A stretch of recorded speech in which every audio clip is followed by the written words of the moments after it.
probably know how a vending machine works. It acts as the middleman for your food cravings. You pay the machine and it gives you whatever snack you buy. This advanced technological box. The vending machine still needs humans to run it. Though there needs to be humans who pay the electric bill. There needs to be a human who checks it when it's low, then when it is low there needs to be someone who orders more of the product. Then after the product arrives, someone still has to restock the machine, and even more so someone has to collect the money and maybe replace some quarters. So even though this is a technological box designed to help people without needing a human. Let's dig in. First off, what is a DAO? DAO is an acronym that stands for Decentralized Autonomous Organization.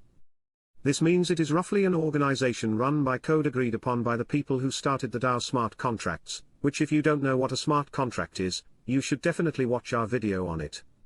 But smart contracts can do just about anything if you're smart enough to program them to do. So this means, instead of asking for a raise from your boss, we're trying to decide who to hire from a list of applicants. A smart contract will simply do these tasks, making the whole organization self-sustainable or autonomous. Now we've found that this channel seems to teach best by examples. So let me expand upon the vending machine example that we used during the intro. If a vending machine was a DAO, that every part of the process where a human was needed would simply be replaced with code, or at least code version of humans, robots basically. We would make sure that the vending machine could automatically check its own stock, and when it was low we would make sure that it could send its server the information of what products needed. Restock. Then when the stock arrived, a robot would restock the machine with a new product, and at this point in time also take the cash out to deposit to a bank somewhere. In reality this doesn't seem possible, but it is essentially how a DAO works. Speaking of that, do you know how big companies like Apple or Netflix or Walmart? They all have board meetings, and at these board meetings, shareholders of the companies will meet together and they get to vote and make decisions for the company, and then the course of those company get to make sure that the decisions are actually followed through using the chain of command in that company in a DAO. There are no course instead. Once a decision is made, the code of a platform has changed so that the entire company, so to say, is changed immediately. The purpose of this is so that computers and code will perform much of the decisions and simple routine operations that a company like Apple or Netflix or Walmart requires to function now. You may be wondering, code can't improve itself, and you'd be wrong, but at least you'd be on the right track of where this video is going. DAOs can continually improve and grow just like people, because their shareholders can submit and then even vote on changes to them usually. And the world of crypto, a DAO may launch with a few million tokens. Every token is a vote, and whoever holds the most tokens can have the largest votes. This gives the tokens a price, and it also gives them a use. It also allows the DAO to improve, make changes and evolves as the world evolves. Now this includes actually hiring, voting on a salary, and then technically even employing certain developers within the autonomous organization. It would then just pay them with cryptocurrency. In the case of a vending machine, we can say if that vending machine made any profits, it would redistribute all of those profits to the shareholders through its native DAO token. Now there are many ways this could happen, but any token holder would supposedly get an increase in value if the vending machine DAO made a profit. So this potential profit along with voting rights makes holding a DAO token much more valuable than any other useless token you might see on the subreddit Crypto Moonshots. Next I want to go over some of the benefits of a DAO. Benefit number 1 is that it's trustless, and this is probably the biggest benefit of a DAO. In fact, you do not need to trust any CEO or manager or leader with your decision-making skills.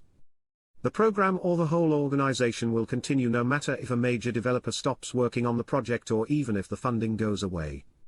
Another benefit is that they cannot be shut down. In the case of major corporations, the CIA or the FBI or any major government service can technically step in and be like, "We're shutting you down," or even give us all the information you have on this guy, and if you're in the United States you'd be forced to comply in a DAO. The only way they can make this happen is if they had a very large amount of tokens and then submitted a proposal to be voted on and then went through the voting process fairly. In other words, a government cannot skip the line. And the last benefit of a DAO is that it is open source. DAOs are also open source, which means that their code is out there for anyone to look at and even improve upon. Open source projects are usually much more reliable simply because other programmers can help. The main developers find some bugs in their code and then even proposed ways to fix them. Now, even though there's a ton of benefits to a DAO, I'm going to go over to downsides of them. The first downside is that they are vulnerable to attacks. Since anyone can look at the code, it also means attackers can look at it. If these attackers know intimately how the code works, they can then reverse engineer the attacks and even test the code before deploying it to make sure that their code works if it does. The DAO could be attacked. The second downside that we have found is that there's no business secrets. So research and development is usually corporate information that corporations have spent a lot of money and time on without any significant return. Now they do this in hopes that one day it'll pay off, and the payoff will be big because no other company has their advantage. In a DAO though, business secrets are difficult to keep secrets since the code is all open source and really anyone can look at how the DAO is set up so far. We've learned over a lot of the theoretical stuff of how a DAO should work.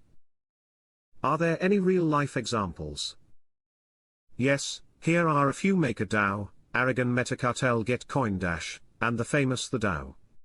So now we're going to go over the story of the DAO, which we think is something that you should know. Probably the most important and most famous DAO is one called the DAO.